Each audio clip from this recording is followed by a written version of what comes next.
napanood ko, iti-twist mo daw yung pasta para ma-achieve mo yung perfect na spreading. Spreading! Twist. Uy, shit. Twist. Uy, shit. Pumapasok pa ako. Oh my god. Oh my god. Woo! I'm a perfect girl. Love it. Ay, shit. Hindi ko nalagyan ng asin.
Finally, nakuha rin yung gusto kong gupit. Ito yung gusto ko para kong grade 3. Ay, finally. Hello mga B! Nasa lagayan namin kayo ng pingganan. For today, I will be reading Maybe You Should Talk to Someone by Lori Gottlieb. I am on page 80 dito sa libro na to. My goal is kalahatiin po ang libro na to. At bilang siya ay 412 pages, kailangan kong marating ang 206 pages before this day ends para masabi ko na, I've read well today. Kaya ito ang pinili ko at hindi yung Vita Nostra because you are controlling my reading vlog as of today. Hoy! And if you're following me on my Bookstagram, naglagay ako ng mga polls sa aking Instagram stories. Walang context kung ano man yung mga poll doon sa story na yon. Pero binoto nyo kasi is yung color blue na circle. So ito yon. Which is okay lang din naman sa akin because I am really enjoying the tone and the writing style of Lori Gottlieb. Yes, this is a non-fiction but it is entertaining as well. And meron siyang mga life lessons sa binibigay. So let me go ahead and read. Hala, ba't gumanon? Dito sa Maybe You Should Talk to Someone, we'll follow Lori, a therapist, as she is dealing with her 4 clients, while at the same time, going to therapy herself dahil nag-break sila ng jowa niya. Ang dami nitong life lessons, quotable quotes, and realizations na binigay sa akin. I love it. Hello Mima, I'm now on part 2 of Maybe You Should Talk to Someone, and mas na-appreciate ko ngayon yung way na pagbabasa ko because parang when I started reading this, the clinical terms kahit na sobrang simple lang niya is making me feel kind of nalilito or lost at times. But right now, I am just immersed with how Lori tells her story. Immersive for me as of the moment. That's the term, immersive. Annyeonghaseyo! Nagugutom pala ako. Maghanap tayo ng merienda dito sa ref. Ano kayang pwedeng mamerienda? Inoy! Hoy! Ba't sinampal sa face? Ay, alam niyo pala. Okay, wait. I just also wanna introduce you to my favorite yogurt as of the moment. This is the Simmery Thick and Creamy Yogurt. So, I have 4. Ang sarap niya lang kain-kainin as a dessert or something like that. Pero ako, ang ginagawa ko is nilalagay ko siya sa overnight oats ko. Sobrang affordable niya. They're the best. They're the best. And, ano ba ang merienda na gusto ko, sister? I think I'll go with this. Pistachio and cashew ice cream na spaghetti ang laman! Iinitin ko na lang to and ito ang kakainin ko with our wait ka lang dyan wheat bread. Di mo kinakaya. Healthy si ate girl. Ayun lang. Okay.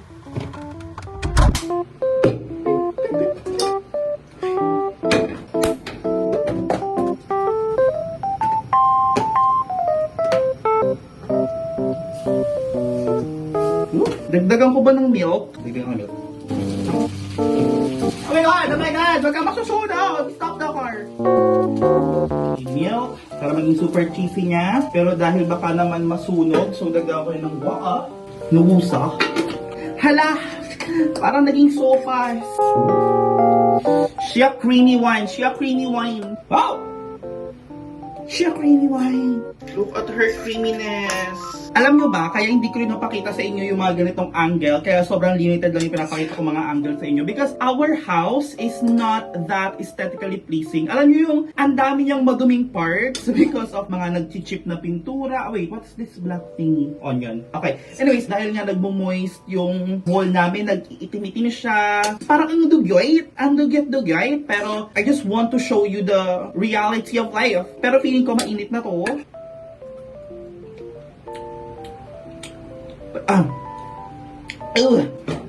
Legit. Uy! Andiyan pala kayo! Hindi nyo nagsasabi! Hindi nyo salita! So now, I'm just going to eat straight from the pan para wala na tayo masyadong hugasin. Oh my God, don't ruin my bangs, don't ruin my bangs. And while I'm doing this, I just wanna chika sa inyo, no, about what's happening. Saan? Pa-upload ko lang kasi ng aking YouTube video, Read Some with Alex North. Siguro nag-expect na ako na because reading vlog siya, some of the people na nakasubscribe sa akin will be interested in watching it. But, I was wrong, Mima Sor. Like, the views, dalawa lang yung naisip kong dahilan. Pero bago natin nalamin yun, subukan na tayo. Creamy? Cheesy?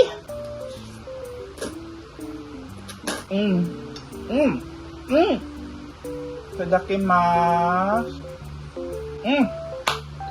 Okay, anyway, dalawa lang yung naisip kong dahilan. Dahil ang tagal ko na hindi nag-upload, ang dami ng mga nanonood o nakasubscribe sa akin na hindi na makiklik ng videos ko. Or, it's just that a lot of my subscribers are already growing out of YouTube, you know, lalo na sa existence ng mga TikTok, which is a short form content kind of app. And speaking of TikTok, alam nyo ba, medyo okay ang viewership ko sa TikTok. Umaangat yung followers count ko sa BookTok, tapos yung mga likes and views, okay din siya eh. So, I'm happy about that. Ba't hindi ka na lang mag-focus sa BookTok kung doon naman pala ang viewership? Okay, wait lang.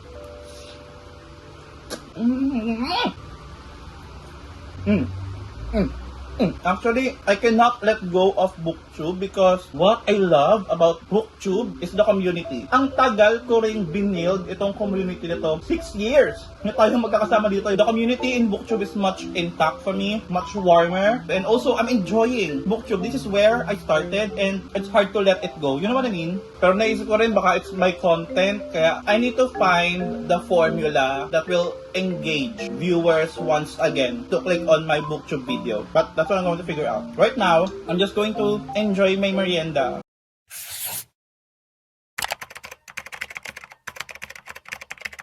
Oh my goodness, Jewel is here. Ibig sabihin, the drink is here. I've been waiting for this drink.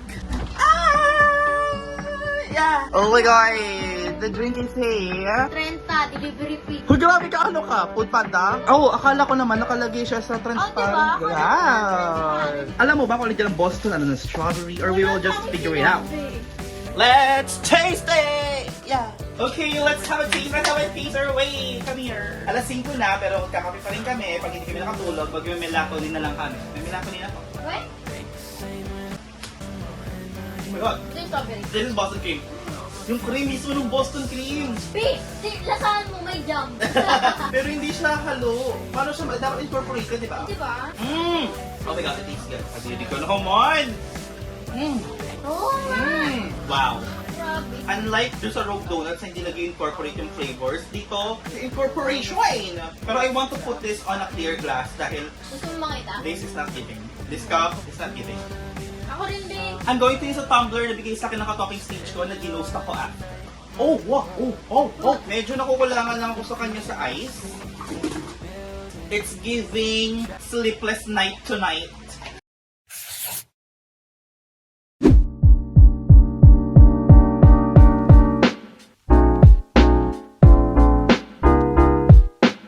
Is that tears?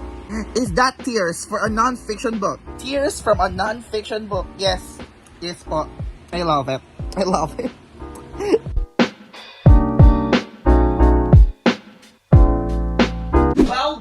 Well, I'm halfway done with this book and let's talk about it. I am really proud of myself tonight, mga Mimasor, dahil na-achieve ko po ang aking page goal for tonight na matapos ang 50%. But I should not take all of the credit dahil this is really interesting. Like, hindi ko na nga tinitingnan yung mga pages habang nagbabasa ako because I am just enjoying all of the chika, all of the journey na Lori Gottlieb is putting me through. Talagang hawak-hawak ko lang lagi yung aking pang-mark ng mga quotes and anecdotes dito sa libro na to because I am just enjoying all of these quotable quotes. Isa nga dito is my last tab, sabi dito is, I thought about how regret can go one of two ways. It can either shackle you to the past or serve as an engine for change. Which is really true for me, even to everyone. True siya. Isa talaga dito din sa pumukaw.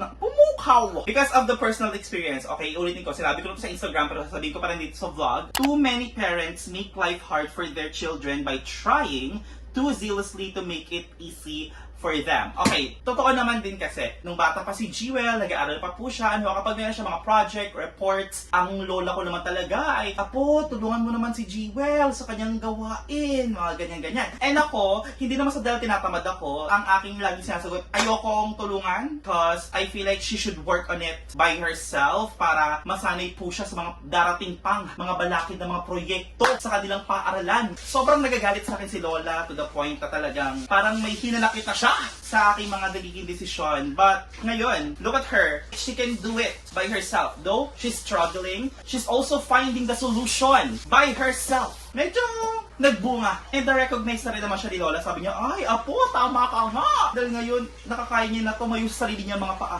Hi! Hoy! I will finish this one tomorrow, but for now, it's 11 p.m. I will go to sleep dahil bakbak na naman ng trabaho bukas. That's it for that day.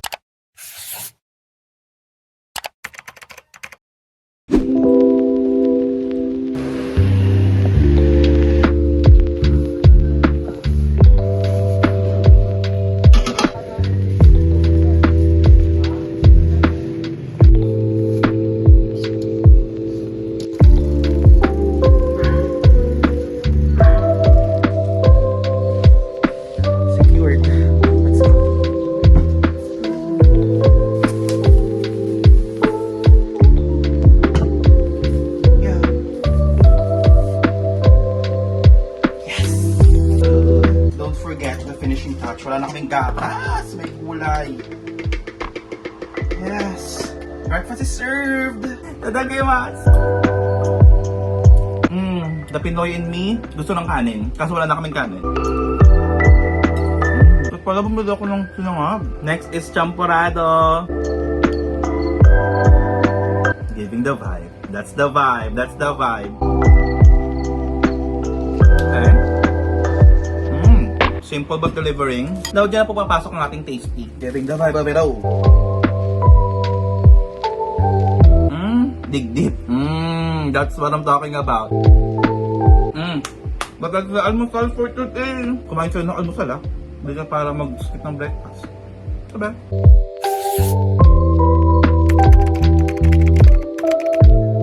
Hi mga mi, it is already Wednesday at ngayon lang ako nakapag-update because after the first day of this reading vlog, which is Sunday, sobrang wala na ako energy dahil antok-antok ako dahil nga lagi akong puyat. Opo, But anyways, bilang medyo nakatulog ako kanina ng maaga, medyo may energy ako ngayon as of the moment. I'm now on page 282 of this book. Ganito na lang po kanipis ang dapat kong basahin para matapos ko siya. Compared sa first day of reading this book na natapos ko agad yung 50%, medyo slow ako this past few days on reading this one. Dahil nga siguro dahil din sa puyat, nahihirapan akong i-absorb yung mga nababasa ko and I don't want to continue reading it if I'm not absorbing it that much because this book has a lot of things to teach me when it comes to anxiety, when it comes to depression, when it comes to life. Sayang naman, di ba? Kung babasahin ko siya nang hindi ko naman siya ma-absorb, sayang yung mga information na dapat kong matutunan sana at ma-realize. Ganon. This book made me feel heartbroken at times. I also relate to the discussion of death. Nasabi dito na death is the number one reason as well kung bakit ang mga tao ay na-anxious at nagpapa-therapy, ganyan. Nung kasagsagan ng pandemic talagang the fear of death is one of the reason kung bakit ako parang na-anxious ng sobra. Somehow, this book is making me realize na,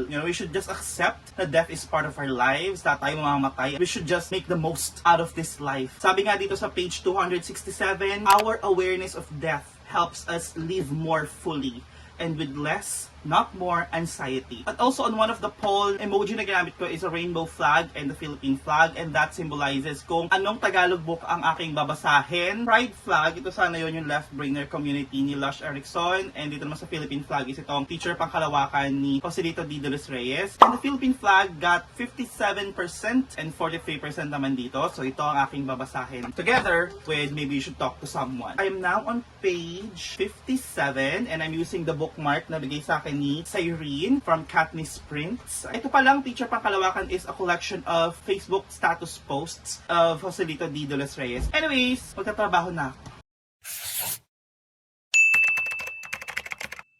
Hello mga kababayan! Magandang buhay! We are going to unbox this Kimpang Perabu na binili ko sa Lazada. Ito ay matagal na sa aking heart. Napakagastadero. Tapos Lola. sasabihin naman, pag ano na, lolo.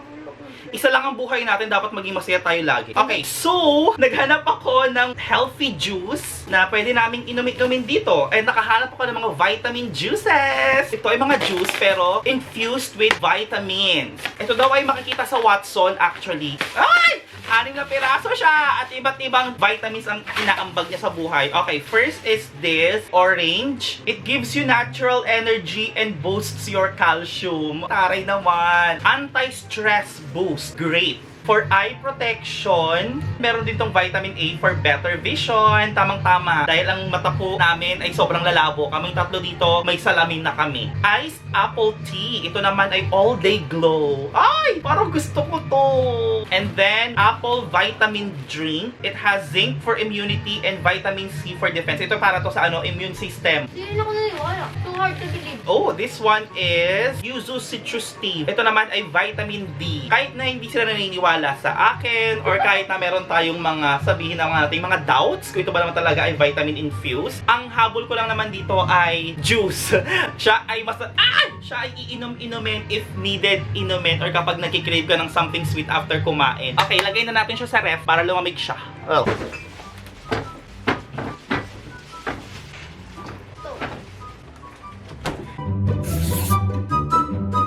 Hi guys! Tapos na ako dito sa Maybe You Should Talk to Someone. Hindi ko alam kung kahapon ko ba ito natapos o nung isang araw, pero I'm done with this book. Maybe You Should Talk to Someone made me want to talk to someone. Parang naisip ko, maybe I should talk to someone after reading this book dahil this book is really good sa pagtatanggal ng stigma about therapy. Kasi di ba, lalo na sa Pilipinas, no, iniisip natin kapag ikaw ay magpapa-therapy, baliw yan, kaya magpapa-therapy yan. Kasi di ba, nasana yung mga tao dito sa Pilipinas sa kapag may pinagdadaanan sila mentally, parang iniisip nila, magdasal lang tayo, kaya natin to. Hindi tayo ganoon kabukas ang ating mata sa therapy, sa konsepto ng therapy. This book is really good in making us realize na kahit na hindi ka depressed, kahit na hindi ka anxious, kahit na you're feeling normal, pero gusto mong maglabas ng iyong mga hinaing even about mundane things o mga normal things, akala mo normal lang, you can still go to therapy and that will help you. Hi! Grabe naman. I have learned that in therapy, hindi ka naman talaga pupunta sa therapy para gamutin ka, para solusyonan nila kung ano man ang iyong nararamdaman. Therapy is there to guide you, to nudge you, papunta sa tamang direksyon ng iyong buhay. Yung mga therapist, magiging gabay mo lang sila, pero ikaw sa sarili mo ang gagawa ng aksyon, ng desisyon para mapabuti ang iyong kalagayan, para masabi mo na, shit, I am better. Yung mga ganong vibe. Ito pa isa sa natutunan ko ni Masor. Our past, our emotional baggage, meron talaga siyang malaking epekto sa atin on the way we view things right now. Like, napakalaki pong epekto ng nakaraan natin sa mga bagay na dinidesisyonan natin ngayong panahon. So, for example, yung way ng pagpapalaki sa'yo ng parents mo before have a big impact sa kung paano ka magdi-deal with life in the present. So, dahil doon, pumasok sa alaala ko ang mga kimpang parang pinagdaanan ko with my parents. Kasi, kung hindi nyo alam, alam, when I was 4 years old, naghiwalay na talaga ang aking mga ama't ina. Ay talaga, kasi nga, sobrang bata pa po nila, So lumaki talaga ako, since 4 years old, sa lola ko, tsaka sa lolo ko. Okay naman ako, pero while reading this, napag-nilay-nilayan ko, may naging epekto ba yung pangyayari na yun sa buhay ko, sa kung paano ako magdesisyon ngayon? At feeling ko, oo.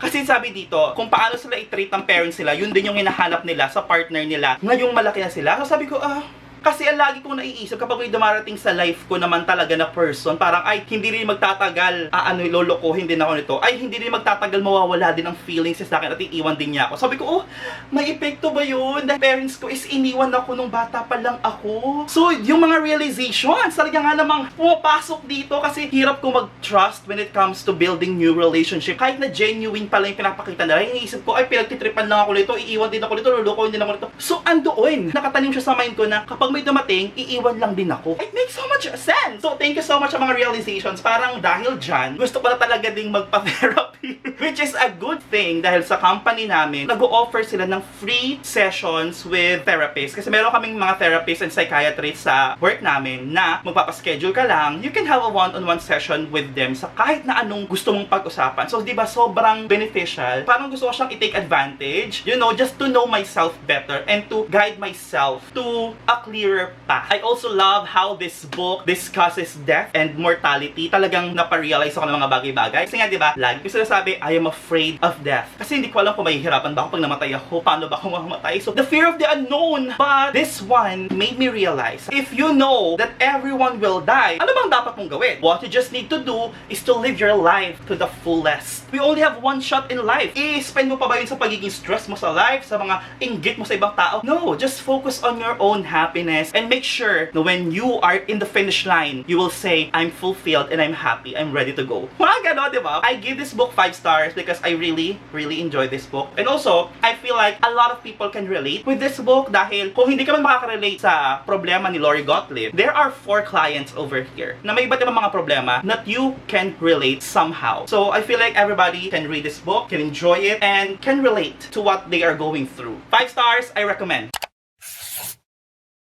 And, di ba nga sabi ko sa inyo, ang Tagalog book na babasahin ko, feature pang kalawakan ni Joselito D. de los Reyes, medyo hindi ko siya nakaka-vibe. So sabi ko, I will read Dekada 70 by Luwalhati Bautista. I am now on ika-4 na kabanata, page 38. Ang asawa ng ating bida dito is nakakaputang sobrang misogynistic niya at nanggigigil ako sa kanya. I wanna fight. Pero I'm excited to know kung ano ba ang pagdadaanan ng ating bida dito. Dito sa libro to, tinanggap niya yung role niya as a woman na parang mayumi lang na gano'n. Pero she's also questioning, bakit ganito lang? Bakit hindi ako pwedeng mag-come out of my shell as a woman? I'm excited so kung paano ba magta-transition itong ating main character to the woman, my own thinking. I'm excited about this one. Sana matapos ko to. It's already Saturday and I'm planning to start a new reading vlog on Sunday tomorrow. So, sana matapos ko to para makapag-new reading vlog ako. Because that one is so exciting as well.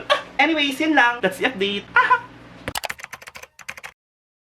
Okay, merienda hunting once again. Hindi kami ano pala rin meriendahin.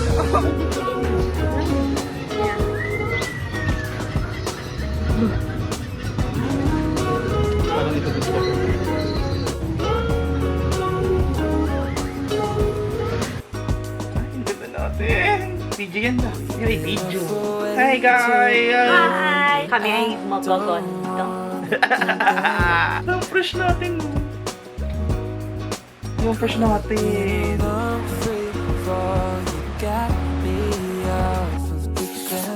Hello! I'm now on page 86. Feeling ko matatapos ko to ngayon. I am loving how natural the dialogue is in this book and also how ang tono niya is talagang it's giving Vilma Santos movie kind of vibe. Hindi ko alam kung naging movie na ba tong Dekada 70 pero feeling ko naging movie na siya. Oy, naging movie na nga. Pag ito si Vilma ha. Ay, si Vilma nga! Si Vilma Santos nga ang gumanap na Amanda, which is very Vilma of this character actually. So, tama nga ang feel ko sa kanya. Galing naman. The politics discussion in this book is not that in your face. It's just very natural. So, I'm just going to continue reading this one. Tatapusin ko talaga to today. Yun ang plano ko. Yun lang naman. Rar! May ganun.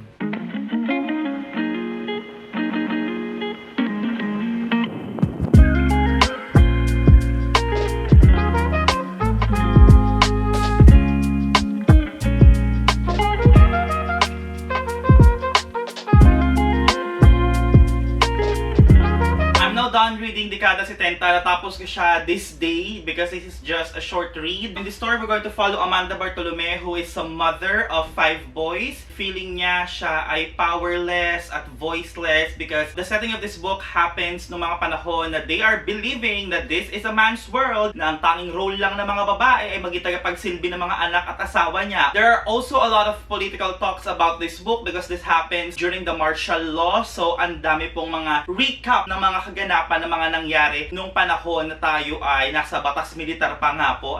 Nakakatuwa because this is not just about the martial law. No, it is more of a story of a woman discovering hindi naman pala pwedeng ang role lang niya ay maging isang ina. This is all about the realizations na kung ano man ang mga naranasan niya is a misogyny. Opo, na may karapatan din sila bilang babae. Tuwa ko dito is kung paano ko nakikita ang Amanda is discovering things about herself, about her environment, dahil siya po ay asawa ng may kaya nung panahon na yon. So, umpisa, hindi nila maintindihan kung bakit ba nagrarally itong mga estudyante na to, ano ba yung mga pinaglalaban nila, because they are privileged. Nakakatuwa kung paano yung mga anak niya is being involved into the movement. Because of that, silang mag-asawa, unti-unti, nade-develop din yung kanilang view about the politics and what is happening. Gusto ko dito yung line, eto, sabi ng asawa niya, nitong mga huling panahon ay parang nawalan ka na rin ng pagtingin sa akin. Tumawa ko, sumagot na ako. Hindi dahil nawalan na ako ng pagtingin sa'yo, nagkaroon lang ako ng pagtingin sa akin. Oy!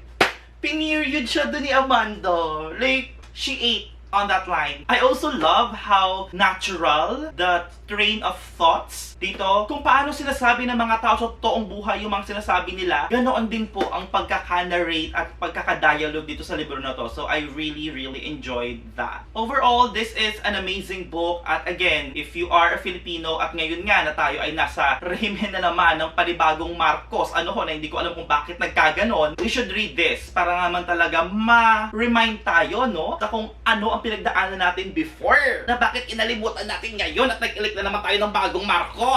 Pang ina. Ay, sarap. So, ayun lang naman. Dito, ang panahon ng martial law, ninanakawan ng malala ang Pilipinas. Pati ngayon, ninanakawan tayo ng malala. Lagi na lang nananakawan ng mga Pilipina. So, ayun lang. I gave this book 5 stars. Yeah, yun lang.